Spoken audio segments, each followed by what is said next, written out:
त्या ठिकाणी आपण क्वेश्चन नंबर 5 सॉल्व करणार आहे. In the following network potential at O is. तर आपल्याला एक नेटवर्क दिलेलं आहे, तर ओ पॉईंटला आपल्याला पोटेन्शियल फाईंड करायचं. तर या नेटवर्कमध्ये 8 वोल्ट पोटेन्शियल आहे.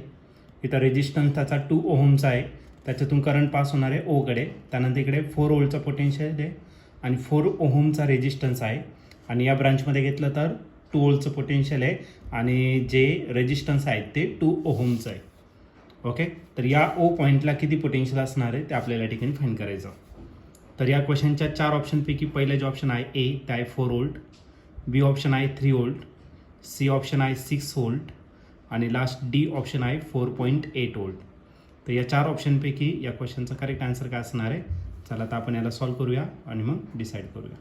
तर या क्वेश्चनमध्ये आपल्याला एक नेटवर्क दिलेलं आहे आणि आपल्याला पोटेन्शियल फाईंड करायचं ओ या पॉईंटला. तर त्यासाठी तुम्हाला एक सर्किट डायग्राम पण दिलेलं आहे. तर या ठिकाणी 8 वोल्ट एवढं काय तर पोटेन्शियल दिलेलं आहे तुम्हाला आणि त्या ठिकाणी ए पॉईंट दिलेला आहे. ए पॉईंटपासून आपल्याला एक रजिस्टर दिलेला आहे आणि तिथून आपल्याला हा जो पॉईंट दिलेला आहे तो काय दिलेला आहे, ओ दिलेला आहे. त्याच्यानंतर पुन्हा आपल्याला काय दिलेलं आहे तर एक रजिस्टर दिलेला आहे आणि त्या ठिकाणी आपल्याला पॉईंट बी दिलेला आहे. तिथलं जे पोटेन्शियल आहे ते किती तर 4 वोल्ट इतकं त्याचं पोटेन्शियल दिलेलं आहे. त्याच्या बिलो आणखीन एक रजिस्टर दिलेला आहे आपल्याला. ओके, आणि त्याचं जे पोटेन्शियल आहे तो 2 वोल्ट इतका आहे, तो सी इतका दिलेला आहे. हा जो वरचा रेजिस्टन्स आहे हा 4 ओहमचा आहे, खालचा 2 ओहमचा आहे आणि इथला जो आहे तो पण 2 ओहमचा आहे. तर हा जो ओ पॉईंट दिसतोय तर या ओ पॉईंटला किती पोटेन्शियल असणार आहे ते आपल्याला या ठिकाणी फाईंड करायचं. ओके, तर एक काम करू, ओ या पॉईंटला जे पोटेन्शियल असणार ते किती कन्सिडर केलं, व्ही इतकं कन्सिडर केलं. हा 8 वोल्ट इतका पोटेन्शियल आहे म्हणून इथून काय होणार आहे, करंट या ठिकाणी पास होणार आहे. सपोज या करंटला आपण काय केलं, I1 इतका कन्सिडर केला. आता या ठिकाणी दोन्ही ठिकाणी पोटेन्शियल दिलेलं आहे म्हणजे हे दोन्ही पॉझिटिव्ह पोटेन्शियल आहे. एक काम करू, याचा जो करंट आहे तो पण ओ पॉईंटकडे येतोय. इथला करंट I2 घेतला आणि इथला जो करंट घेतला तो काय घेतला, I3. सर्व जे करंट आहे I1, I2, I3 ते या ओ पॉईंटला अराईव्ह होत आहे. इनकमिंग करंट आहे. मग या इनकमिंग करंटची सगळ्यांची सम जी असणार ती काय असणार, 0 असणार. ओके, मग आपण KCL या ठिकाणी यूज करू. कोणत्या पॉईंटला, ओ पॉईंटला, at junction O by using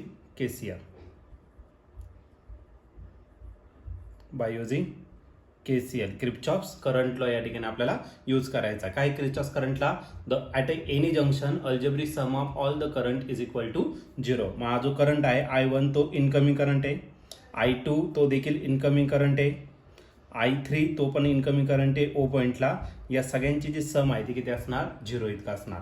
okay, according to Ohm's law V is equal to आपला काय भेटतो, IR. V म्हणजे आपला पोटेन्शियल डिफरन्स, I म्हणजे करंट आणि R म्हणजे काय, रेजिस्टन्स. आणि करंट जर घेतला तर पोटेन्शियल डिफरन्स आपण काय असेल, R असेल. ओके, I1 जर घेतला तर I1 याच्यातून चाललाय, मग पोटेन्शियल डिफरन्स घ्यायचा आहे. याचं पोटेन्शियल जास्त राहील आणि याचं कमी राहणार. मग या ठिकाणी काय लिहितं मला 8 - V higher potential minus lower potential आणि डिवाइडेड बाय आर करायचा. तर या ब्रांचमध्ये जो रेजिस्टन्स आहे तो किती ओहमचा आहे, 2 ओहमचा. प्लस I2 जर घेतला तर बघा I2 इथं चाललाय, तर हायर पोटेन्शियल आपण 4 घेतलंय, ओ पॉईंटचं पोटेन्शियल आपण V इतकं घेतलं आणि त्याच्यामध्ये जो रेजिस्टन्स आहे तो किती तर 4 ओहमचा आहे. ओके, नंतर आपल्याला I3 फाईंड करायचा. I3 याच्यातून चाललाय, इथलं जे पोटेन्शियल आहे ते 2 मायनस इथलं पोटेन्शियल किती येतं, V इतकं आहे आणि जो रेजिस्टन्स आहे तो किती येतं, 2 ओहम इतका दिलेला आहे. आणि या सगळ्यांची जी सम असणार आहे तर ती सम असेल आपली किती तर 0. ओके, आता डिनॉमिनेटर सेम नाही, एक काम करू, डिनॉमिनेटर सेम करून घेऊ. तर 4 हा त्याचा LCM असणार. तर याला जर 4 करायचा असेल त्याला किती मल्टिप्लाय करावं लागेल, आपल्याला 2 ने मल्टिप्लाय करावं लागेल. बघा मग पुढचा पॉईंट काय असणार, 2 ने जर मल्टिप्लाय केलं तर काय भेटेल आपल्याला, 2 in bracket 8 - V divided by 4 plus second नंबरच्या टर्मला ॲडजस्ट करायची काही गरज नाही आहे. मग तो किती असणार, 4 - V डिवायडेड बाय 4. याला मात्र 2 ने आपल्याला मल्टिप्लाय करावं लागेल. प्लस करायला 2 in bracket 2 - V divided by 4 is equal to करायला 0. ओके, आता 4 इकडं डिवायडेड, इकडे काय करा, मल्टिप्लाय. मग यानेच मल्टिप्लाय करायचं. 2 ने जर याला मल्टिप्लाय केलं डायरेक्ट लिहून घेऊ, 2 × 8 की झाला 16, 2 × V0 - 2V0 प्लस हा करायला 4 - V 2V आणि याने 2 ने मल्टिप्लाय करा. प्लस 2 जा किती राहिला 4 आणि -2v आणि या सगळ्यांची जी सम असणार ती 0. ओके, 4 इकडे जर मल्टिप्लाय केला 0ला तर आन्सर 0च्या ना ते लिहिलं नाही तरी चालेल. ओके, आता नंबर्स आपण काय करू, सेपरेट करू. 16 प्लस 4 20 प्लस 4 किती झाला 24 -2v -v झाला -3v परत -2v म्हणजे किती झाला -5v इज इक्वल टू काय आला 0.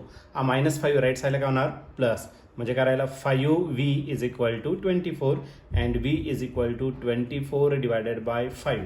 आता 5ने जर मल्टिप्लाय डिवाइड केलं तर 5 4 चा किती राहिला 20 उरला किती 4 म्हणजे 40 झाला. पॉईंट द्यावा लागेल 40 झाला म्हणजे 5 8 चा किती झाला 40. ओके, मग 4.8.